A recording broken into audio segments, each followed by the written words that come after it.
Qurban edib o canını canana, sevməlimin can diləyərəm.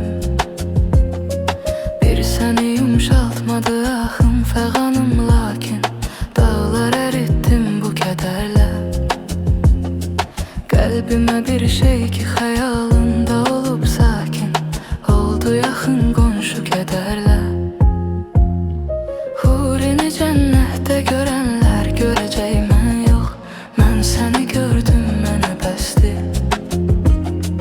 Gün gələcək, hamı yadımdan çıxacaq, sən yox. Sən nəsil eşq onlara bəsdir. Hurini cənnətdə görənlər görəcək, mən yox. Mən səni gördüm, mənə bəsdir. Gün gələcək, hamı yadımdan çıxacaq, sən yox. Sən nəsil eşq onlara bəsdir.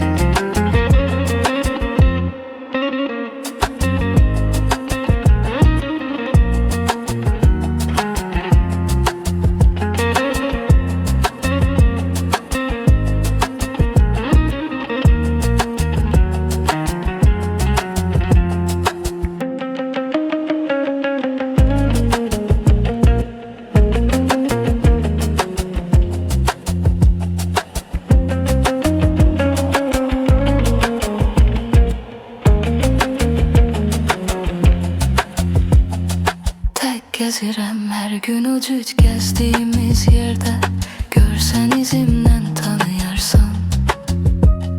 Sən məni ağ saç bükülən bel əzizim, bir də yaşlı gözümdən tanıyarsan. Ağlamağı çox sevirəm, göz yaşım axdıqca hər dənəsindən səni tapdım.